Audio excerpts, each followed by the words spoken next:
Hey everyone, it's me, Dash Iron, and finally we're to episode 30 of my podcast, Dash's Call, and I'm joined by one of Broad Culture members, of course, John Reed. Who's mad? Who's mad? And this time, there's no mic sharing. We just have two different mics set up. So I'm doing this through earbuds. He's doing this through my favorite mic. I feel like Mr. Kennedy up in here. Kennedy! Kennedy! Yeah, but before we get started, of course, I gotta do Song of the Week. And Song of the Week this week is Bad Liar by Imagine Dragons. Song of the week is Killing Me Slowly by Bad Wolves. For you, that is. But with Bad Liar, it's just. I initially hated that song when I first heard it many months ago. But ever since my ex girlfriend got me into it, I've actually been slowly pissing her off the more that I listen to it because I actually burned her out of Attention by Shinedown. You're killing me, you're killing me, you're killing me slowly. Alright, we got much to talk about, such as stuff doing with Full Gear from AEW. WWE's ticket sales in December. Yeah. What else? Anime. Yeah. Doom Eternal actually got delayed. It was supposed to release this year, but they had to push it back to March. We have the new Sonic that we haven't seen the trailer for yet. Oh, I've kind of seen clips and We've seen clips. The redesign of Sonic actually looks really good. Like they actually improved upon it. So I guess we're not talking about Sonic later on. Okay. I guess not. We're going to talk about some of the movies and TV shows for 2020 that we're looking forward to. Yeah. A movie that I thought was coming out later next year. Wait for it, because it's not in the. We're not in categories yet. We're talking about what was going. It's an unstructured show now. We're in movies right now. A movie that I thought was going to be filming right now, that I thought was coming out in 2020, but just released straight to DVD at Walmart that I found the other day was Doom Annihilation. I thought that was going to be a big blockbuster movie, but I guess it's one of those like really poorly CGI'd movies that just goes straight to DVD because it will never perform in a theater. I guess we're not talking about the rest of our topics, but okay. So a TV show that I'm looking forward to in 2020. I'm not going to talk about the anime that's coming out in 2020. I'm going to wait until we get to the anime section to talk about that. But a TV show that I'm looking forward to in 2020 is the final season of Lucifer. I'm actually kind of excited for part 1 of the new Netflix series that's coming. That's Selena. The Teenage Witch? No, Selena is in the Latina singer. The one who got killed by one of her own crazed fans back in the 90s. I remember watching the biopic film starring Jennifer Lopez, and it was kind of enjoyable. And I'm kind of a sucker for music biopics. And Netflix decided they were going to pick it up for a series. I'm kind of interested to see how that plays out. I don't know if this is coming out this before 2020. It might. I don't know. The Witcher on Netflix. The one with Henry Cavill. Yes, I have played a bit of the third game. I'm actually interested in the story, so I want to see where this is going to go.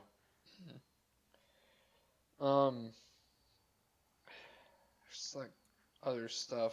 There's Disney Plus. Got Moon Knight. I'm hyped for that. Yeah. By the way, Moon Knight is my favorite MCU character of all time, so I am extremely hyped for that one. That show. Yeah. I don't know how to feel about the Batman. That's a movie, so yeah. It's going. I think they said that it's going to take inspiration from the CW series. Be more dark, not as dark, but still dark. And instead of having Ben Affleck since he dropped out, they have Robert Pattinson and they have another guy to play the Penguin. I don't remember who, but for the people who are shitting on Robert Pattinson being signed as the Batman, shut the fuck up. There goes our monetization. But legit, it's casting. Who gives a shit? Yeah, plus there are many castings we've seen in the past where we thought they were going to suck, but they turned out to blow us away. Heath Ledger is a Joker. Joaquin Phoenix. What? Jaquan Phoenix as the Joker. Joaquin Phoenix? Joaquin. It's spelled Joe. I don't care. Anyways, I mean, Joaquin Phoenix has always been a terrific actor, so I knew he was going to do something great with Joker. There were people even giving shit to Kristen Bell and Ben Affleck for picking up Batman. I mean, Robert Pattinson. No, Kristen Bell. Kristen Bell. Christopher Bell. This is Christian Bell. Christian Bale. Yeah, Christian Bell. Yeah. I'm sorry I messed up your name, man. I don't care. Yeah, because like how he was notorious for so many tantrums on set. Yeah. And Ben Affleck, less people were upset about Ben Affleck, but still there's people who were shitting on Ben Affleck. I was kind of those ones who shit on Ben Affleck because he wasn't that great of an actor. I mean, no one really shits on Keanu Reeves ever since he did the John Wick movies. Robert Downey Jr. whenever they were doing Iron Man before the MCU even started. Yeah, or Elizabeth Olsen as Scarlet Witch. And look at these people now. Yeah. You cannot think of Iron Man without thinking of Robert Downey Jr. Yeah. You can't think of the Joker without thinking of Joaquin Phoenix or Heath Ledger. Yeah. There are so many terrific actors that they get shit on, and they actually do a really good movie. I can't really think much on top of my head because I don't have this list going down, so you're actually the star of making that list right there. Wait, what? What list? The topics? No, the list of like the actors who people shat on for their casting but actually did a really good job. I know people were upset about Henry Cavill's Superman when he was first announced as Superman. Oh yeah. I wasn't too big on Ezra Miller being cast as the Flash. And I can't really say anything on his role as the Flash in the DCEU because right now the DCEU is just a mess. It's dead. Yeah, it's dead. Like the only good movies were Aquaman and Wonder Woman. They're already rebooting it, so yeah, and like Joker technically doesn't count as DCEU; it's its own standalone thing. But speaking of, what's his name again? Ezra Miller as the Flash. He has big shoes to fill because especially Grant Gustin's portrayal of the Flash on the CW is so perfect that it's. Yeah. That's. I think that whenever the DCEU reboots itself, it's going to be able to pick up probably Green Lantern or the Flash and probably Green Arrow because we are in the final season of Arrow right now. And if they just get Stephen Amell to come back for the Arrow, I'd be fine with that. Yeah, that'd actually be pretty cool. You can use the show as backstory. You don't have to do an origin story. Yeah. Other superhero shows and whatnot, but the Watchmen series has actually been pretty horrible. Like I was talking about this with my dad and brother, who are fellow comic book nerds. They've read The Watchmen. They've seen the movie. I've not completed either of them, but I know certain aspects that the series already screwed up, which was putting freaking eye holes in Rorschach's mask. What kind of bullcrap is that? Plus, I think The Watchmen is a little too motivated by a certain aspect that I cannot mention on this channel. Yeah, you cannot mention politics on here. No. But that show, it's not just for like design or those motivations, but because the story generally sucks and doesn't make sense. Batwoman, people are disenchanted towards it, just like they're becoming disillusioned towards Supergirl. I don't know how I feel about Batwoman yet, because I haven't really been keeping up with the CW shows as of late. I think the last one I've seen was like a year or two ago. That's when I stopped at the Crisis on Infinite Earth crossover. That's where I stopped. I didn't. Crisis on Earth X because right now they're in Crisis on Infinite Earth. Yeah, on Earth X. Yeah. That's where I stopped. I stopped at that point. I never picked back up on season 4 of Flash. I couldn't get into Legends of Tomorrow. I didn't know whenever season 8 of Arrow came out, so I gotta wait until after the series ends and when it comes to Netflix so that I can watch it. It's gonna be bittersweet to watch that show in the Arrowverse, and considering it's what helped get all these shows. Create the CW verse. But speaking of Legends Tomorrow, there is John Constantine on it, which he deserves a reboot. Yeah, the one from the NBC show. Yes, he deserves a reboot because he's a great Constantine. He is great Constantine. If you're from the UK, it's Constantine, but who gives a fuck?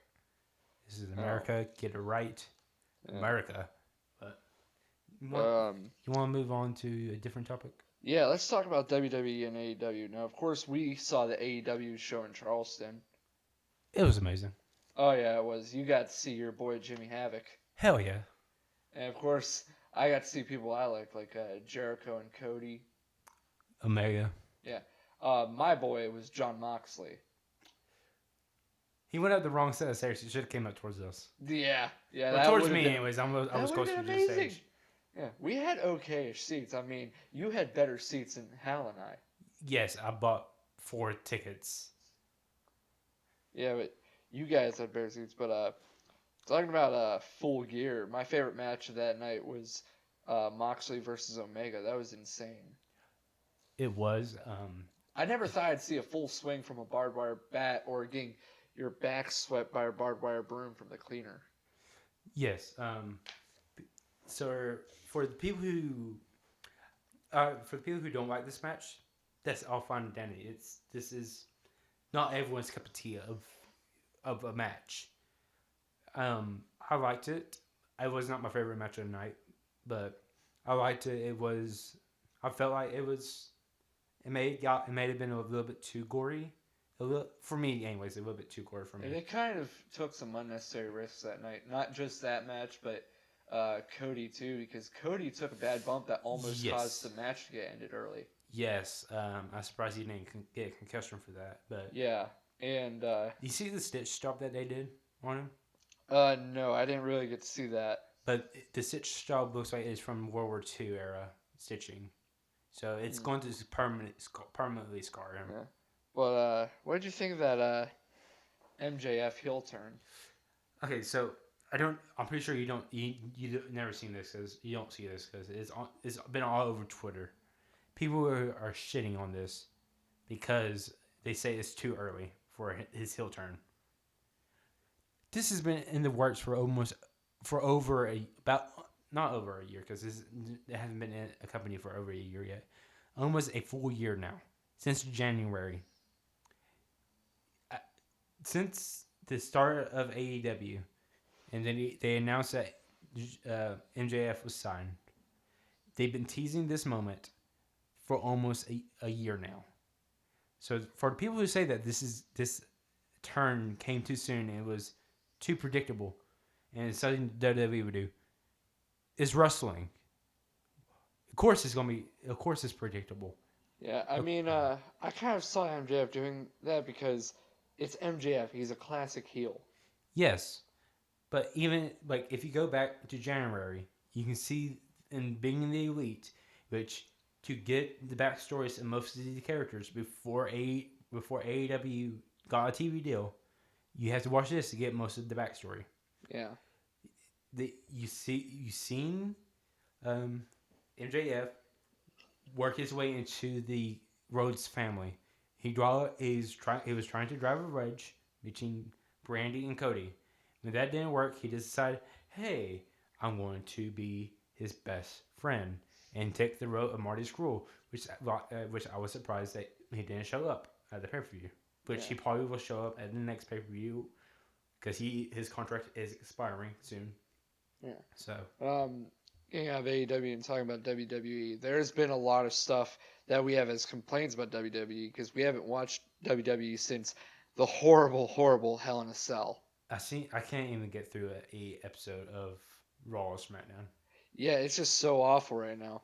I mean, I kind of like heel Bayley, but I just get the feeling that it's just not greatly done because I can't get behind Bayley's new hairstyle, and plus, it just seems weird to see her talking like a heel. I would say the only saving grace that I've seen of WWE is the NXT Invasion. Yeah. Because that's the only episode of any of the shows that I watched all the way through was the NXT Invasions of SmackDown after Crown Jewel. there's a bunch of stuff I have to complain about. Like I watched Crown Jewel, which was a little bit better, but one of my biggest complaints, what the hell are they doing with Chad Gable? You mean Shorty G? Yeah, that looks like some boomer is trying to be hip with their child. Okay, boomer. Anyways, but like I don't get why they're trying to ruin It's so stupid. They want to think that this is going to get him over. No. And They then they're going to be like, as soon as we're always starting to hate it, and they're like, oh, we're just going to make him heel Shorty G. No, make him fucking Chad Gable, and treat him like a young Kurt Angle. yeah. And then from what I saw of a video, whenever they recorded last night's episode of Raw last week, it was heavily edited. They recorded it on Friday. I have friends that were in the building. Yeah, because whenever there was that Lana segment, they booed the place down. Like you could hear the boos over the microphones. Yes, with the Seth Rollins promo, you couldn't hear Seth Rollins promo in the crowd because the crowd was booing so loud that they were over top of the sound system. Yeah, that's how heavy they were booing. Yeah, and then like I said, I don't even know what they're doing with Rusev, Lana, and Bobby Lashley. It's the worst storyline I've seen in a while. That's Paul Heyman's work right there. It's so dumb. They're basically cuckolding Rusev. Especially since there's two of the same fucking storylines going at the same time with the Mike Kanellis storyline. Yeah. Which didn't Mike Kanellis ask for his release? Yes, and what do you think Rusev is going to do at some point? Probably. And the idea for this storyline is to have Rusev and Lana make up, but you know how Vince is on certain storylines. She's fucking pregnant. It's either... Well, that's actually supposed to be a ploy. And the thing is that it's supposed to have them reconcile, but with how Vince is, he's either going to scrap it and it just becomes incomplete, or he's just going to do a complete injustice to the fans, like always. You do remember that he's always tried to break them up because he doesn't think that Lana is... he doesn't think Rusev is good looking enough for Lana, even though they're fucking married. Yeah. He's trying to break them up 3 times now. Yeah, Vince is a bit shitty. No fucking duh. And I mean, it's kind of apparent with how Jon Moxley had to describe his time in WWE like it was a freaking prison to him. And how Seth Rollins is reacted to it, right? Saying that Jon Moxley was a horrible person for leaving when Jon Moxley done nothing wrong. I mean, I supported Moxley's move because he was basically going nowhere anymore in WWE. He was going nowhere. He waited till his contract ran out. He gave them a warning, like, hey, I'm not planning on re-signing. Yeah. And they're like, okay. And they were going to bury him out to Nia Jax. And Roman Reigns came back and said, hey, I want the Shield. I want to do something with the Shield. And that's the only reason why he didn't get buried to Nia Jax at Mania. But besides that, because he was going to do that anyways. So it's like, oh, well, it's like, you're my boss. If you want me to lose to Nia Jax, I will lose to Nia Jax. You're my boss. So his time in WWE, he's been a perfect employee. Once his contract runs out, it's fair game. He's done what he's been hired to do to his contract, to the T. He is a free agent. He can sign whatever he wants. And the fact that, like, Seth Rollins, whenever it happened, and Seth said, he's trying to take food off my table. How the fuck is he trying to take food off the table? You're the biggest fucking company in wrestling. You're the top guy at the fucking company. Yeah, how like the fuck are you losing food? I mean, like, Moxley didn't do anything wrong. Like, he went to AEW and he's like so much better. Like, he's truly a lunatic fringe there. He was a free agent and he went to AEW because he was a free agent, not under anyone's contract. Yeah, and they have so much creative control to themselves that they can make some really good storylines. I mean, look at Jack Hager. Former Jack Swagger in WWE. When he first left WWE, he's that little bit of time he had on the Indies before he started at Bellator. He was doing nothing because he was not inspired. A month in AEW, he's inspired he has inspiration. He has a new character. He is doing well for himself. He's happy. Same with Jericho. Same with Moxley. Same with Cody. Yeah, Jericho has had some blunt messages for WWE. Yeah, he has. And it's just really shown that so many former WWE stars that come to AEW, they reignite their popularity, or they get even bigger. Like, look at Cody. He's one of the biggest indie stars. And that happened because of leaving WWE whenever he found that there was really nothing good going for him there. There's also a downside to that because if you look at Damien Sandow, he went to TNA like Cody did, but it's the way that you get booked or how you decide to portray your character when you leave. It really also depends on how well the fans go over with you. Yeah. Of course, Cody was always going to go over well, considering he's son of Dusty. Yeah, he's a second generation or a third generation. But also, when Cody left, he was not the character. Anyone if there's any wrestler that's in WWE listening to this, which there ain't, just saying if there ever is, if you're going to leave the company, and your first thing you do is, oh, the other company, referring to WWE, was holding me back. Now that I'm free, I can be a free man. Don't do that. Don't fucking downgrade WWE. Even if it's true, don't downgrade it. In a promo to start off your new character. In a podcast where it's out of character, that's fine. You just tell the truth. But Cody, he didn't say that. Say, at the other company, I was held down. He's like, I'm here to prove myself. Yeah. And of course, Kenny Omega is easily one of the greatest wrestlers in the world right now. That has never been in WWE. Didn't he have like a brief stint as like a jobber once?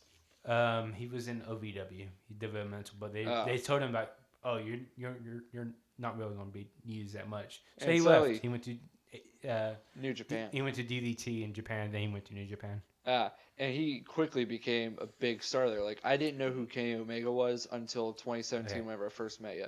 Okay, so I want to give you a little bit of a history lesson on Kenny Omega real quick, because this is going to be my capstone. So, the story of Kenny Omega and the Golden Lovers. It started 10 years ago whenever he first went to Japan and fought Kota Ibushi, and they became friends because of their fight. Then Kota, when they went to New Japan, Kota was getting pushed. He was fighting like big names like Shinsuke, Kazuchika Okada, Finn Balor. Kenny fought Finn Balor too, but that's a different story. Like all these big names that you see, like, oh, he's gonna be a war champion one day, and Kenny was losing, and one day he lost to Finn Balor and Prince Devitt and rest of the Bullet Club. Yeah. And he's like, and he saw that his friend, his buddy, his partner, Kota Ibushi, is leaving him behind. So he decides, I'm going to join Bullet Club. He joins Bullet Club. He turns at the same night that Finn Balor is leaving to WWE. Then give it a few years. He wins the Junior Heavyweight Championship. Then when AJ's on his way out, he becomes the leader. He wins the G1. He's like one of the few non-Japanese wrestlers to win it. He becomes the world champion. Not the first time, but at the same time he goes for the belt at Dominion, I think. Dominion, I think it's Dominion. They want either Dominion or no. It was at Dominion because he lost at Wrestle Kingdom. Yeah. So, but yeah, Kenny Omega is definitely great. Like whenever I saw his match against Jericho a couple years back at Wrestle Kingdom with the US style. Yeah, back whenever he finally left WWE, that was a great match, and I just really love Chris Jericho because he's truly a versatile superstar. Like he still has not yet peaked because he keeps finding ways to reinvent himself. And speaking of that, there's another wrestler that can do that. Bray Wyatt. Yeah, Bray Wyatt. Like, he's the Fiend. I mean, I love that they gave the belt to the Fiend, but unfortunately, WWE is putting the final nails in its coffin because at Hell in a Cell, they made a bullcrap call with the sledgehammer. And then at Crown Jewel, Seth Rollins bought a sledgehammer, and they didn't do anything about it. Because one of the stipulations was that the match cannot be ended unless by pinfall or submission. Exactly. They did that same bullcrap last year with Reigns versus Strowman. Which fucks up the fucking Hell in a Cell stipulation. Yeah. Plus, there's They only ever have 2 Hell in a Cell matches, and I think that's stupid. Especially since the Hell in a Cell is supposed to be used as a feud ender, not a, oh, it's October, let's have a Hell in a Cell Yeah. match. There's also the thing that if you're going to have a pay-per-view called Hell in a Cell, you need to have a bunch of matches that are going to be Hell in a Cell, in my opinion. Like, really utilize it. No, I have to disagree with that because I feel like the Hell in a Cell Okay, then should let's be. just apply that rule to Extreme Rules. You're going to call it Extreme Rules. You need to have most of your matches be Extreme Rules matches. Okay, I can agree with that, but with like Hell in a Cell or like Elimination Chamber, as its own pay per view, that's okay. But like Hell in a Cell, that is a match type to be for the feud enders of major blood feuds of the year. So Yeah. like during the early 2000s, like you only have it like 1 or 2 a year, but not on the same night. It's like spread out for big pay per view ending feud enders. In 2009, I think was the first Hell in a Cell pay per view, and you have one of the worst Hell in a Cell matches with Undertaker and CM Punk. Yeah. So, but I think we've done enough criticizing of WWE. I could go on, but I was yeah. But we have a half-hour time limit. But I figure I can talk about something that I actually saw last night. Have you heard of the movie Fighting with My Family? I have. I watched it last night. It was pretty good. How much of it was accurate? I don't know how much because I don't know enough about Paige, but it was definitely entertaining. There were some funny spots to it. That The Rock's in it. Yeah, The Rock is. He wrote it. Yeah. What I really like seeing is watching Vince Vaughn be a dick to people. Yeah. Because Vince Vaughn's just good at being an asshole. Yeah. Like, just imagine just a scripted promo, just Vince Vaughn and Chris Jericho just throwing insults at each other. Yeah. Like, that would be hilarious. So, what was the other topics that we're going to talk about? I know anime is one. Yeah, we've kind of, for people who have We should have made a list. much. What? We should have made a list of topics that we're going to talk about. Yeah, but I felt kind of unstructured today. But we've been watching season 4 of My Hero Academia, and you can see our reactions. I'm just stone faced throughout. Episode 4 was a bad episode for me. So, Yeah. well, not the actual episode of My Hero Academia. Just there was something that happened right before I got to Dash's place. So, Yeah. it was a bad reaction. I shouldn't really have reacted to that. Yeah, but we have a commitment to making these reaction videos on Tuesdays whenever we get the chance. Yeah. Then you freaking got me into Black Clover. I haven't watched any more of it, but still. You're welcome. You can get on my Funimation whenever you want and watch it. I know. It's just like there's been other stuff I've been watching where I've been busy. Yeah. I just finished The Devil as a Part-Timer, which is a reverse isekai where he gets transported to our world and he's working at McDonald's. It's a funny. You should watch it. It's on Funimation. Also anime related. Whenever we were at the AEW show in Charleston, I went to a Hot Topic because that's one of the places I like to stop at. I either stop at a Hot Topic, a Spencer's, or an FYE. What? Nothing. And I got an Assassination Classroom seatbelt belt because I've always wanted a seatbelt belt, and I just really love Assassination Classroom. Because he's a child. No. Yes. I also needed a new belt because my old one was getting torn up by the belt buckle. Okay. Can we include manga in this too? I guess I haven't read any manga lately. Well, I have been working on the book Strange Weather by Joe Hill, but that's just a book. Right. There's a manga called Shumatsu no Valkyrie, or the English title of it, Records of Ragnarok. It is fucking amazing. Basically, Mortal Kombat with mythology. But have you ever seen the Dragon Ball Super Tournament of Power? Not yet. I've only ever seen Battle of Gods and Resurrection F. Okay, but it's basically for those who have seen Tournament of Power, it's basically the Tournament of Power, but nonstop hype. Like everyone's in Ultra Instinct mode. But basically, it's Mortal. For those who don't know that, it's basically Mortal Kombat with with gods from every single pantheon.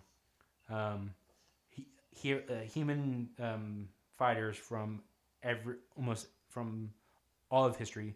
So far, there's 4 fights so far. You have Thor versus Lubu, the god of thunder, versus history's most fearsome man, who's fought off 3 armies by himself and won. You had Zeus versus Adam, the very first man, the father of man versus the father of gods. You had it's like the greatest loser in human history. Like he lost Merlin? Huh? Merlin? No. Loser, not lizard. Loser. Oh, biggest loser. Yes, like he's lost every single fight he's ever been in, but every time he lost a fight, he gained something from his opponent. And he fought Poseidon. Then the current fight is Hercules versus Jack the Ripper, which is justice versus true evil.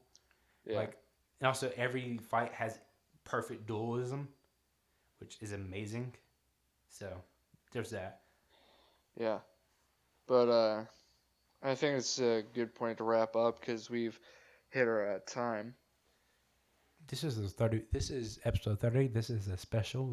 We could continue. I know, but it's really not much time really, because we do kind of wear thin on topics, and it's been very hard to find topics to do for these videos, because all the political stuff I do is on another channel. Because I won't let him do it here. Yeah, that was the agreement. Because otherwise I would have been on my own channel. Yeah, if you want the political stuff, go to Divided Spectrum. If you don't, stay here. Yeah. Well, part of our agreement, I can't link his channel into. No, I'm not going to link it either. I can just say the title. He can say the title. Yeah, I won't link it in case. Yeah, and I won't be saying the names of videos because that still counts. Yeah. But I can just refer to the channel. Yeah, that anything he says on there does not reflect anything that me, Spencer, or Hal does. In case you are a future employer of any of ours that are looking at anything that and plus and hiring us. Yeah, and it should be noted that this was actually a decision that we really agreed upon. It's not something like, hey, stop talking politics or else we're going to kick you out. That wasn't the case. No, I was going to let him continue. I was just going to leave. Because you had a concern of your own. Yeah, I had a concern. It's just we didn't want you to leave, so I made the conscious decision to stop doing politics on this channel. Like, it was nothing about violating the First Amendment, because we do retain right to respect everybody's opinions and whatnot. It's just with our own concerns, we made a conscious decision not to include politics on here anymore. We can talk religion, but it has to be comparative and not shaming, and not shaming or but saying one's. That's what I mean by comparative. Yeah. Because it's similar to classroom stuff, like in schools based on separation of church and state. Like, you cannot have the Bible unless it's being used for comparative religion. That's kind of what we're doing here. Like, we cannot slam it, we cannot favor it, but instead we compare religions, discuss them, and whatnot. Yes, basically. Yeah, but we need to have that podcast. We definitely need to. I originally had that discussion with my pastor back home, but I could never upload the episode. Yeah, we were going to have this podcast, I think episode 10 or 20. Episode 20 or 25. Yeah, it was going to be like of all 4 of us talking about our... Yeah, about it was going to be Spencer, Hal, you, me, and Will, but Will dropped out. Yeah, Will... No one has heard from Will in forever, so... Yeah. He's MIA. Yeah, but figure this gives you guys a bit of a taste to come. And Spencer, if you're listening, make some videos. Yeah, you too, Hal. Yeah, Hal we give some leniency, but Spencer, we give you a lot of flack. I mean, I can go to Hal's and he will be okay with making videos with me. You, on the other hand, Spencer, you won't even let me come over and make videos. You won't even stay after class and make videos with me. We know where you live, Spencer. I know where you live now.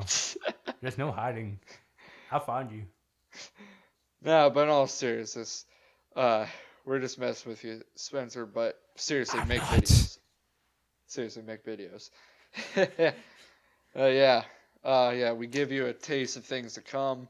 I will move up the deadline to 11 months so that 1 year anniversary videos don't count no more for you, and you will get kicked from the channel. Okay, we're not directly talking to Spencer anymore. I am. All right, let's close things out. So, of course, thank you, John, for appearing on this video. Fuck, there goes our monetization. You could have just said, fuck you bastard. Ho mad, ho's mad. And, of course, I've been Dash Island, like always. For Dash's call, you've been listening to this on Broad Culture. As always, if you like this, give it a like. I don't care, but, of course, we want to generate likes. I don't give a shit. I generally close off comments because I hate the comments people give. Because people have to be shitheads nowadays. I think you should keep the comments on this one up. Oh. Since there's not really any political things or. Yeah. I do kind of have certain stipulations on sharing because sometimes people share stuff only to be a-holes about it, but I don't care anymore. But of course, subscribe. We could really do some viewers, and plus you'll see a lot more reactions. From us. Views are views. Who gives a shit if it's negative or what? Yeah, we could always do with more subscribers. We gotta figure out more stuff other than reactions to generate our views. When we first started it, that was working well. I just can't do it like as soon as videos, like interesting videos drop, and there's some videos that you don't want to react to, so won't make you react to it. Yeah. I will make Spencer, but Spencer doesn't do videos. Yeah, and we could have had Spencer do some reactions to anime, but he doesn't watch anime. He's on Culture Swine. Yeah, 25% of the channel doesn't watch anime. He's very uncultured. He's not broad culture. He is not broad culture. I mean, he technically is because he joined in this endeavor. He needs to commit to it. He's not broad culture. He's not with us. He's not broad culture. Okay, let's get off that. Anyways, in closing, of course, this is Broad Culture. I'm Dash Island. You have been listening to Dash's Call featuring special guest John Reed. Ho's mad, ho's mad. And of course, as always, be sure to like, comment, share, subscribe, and we'll see you another time. Wah.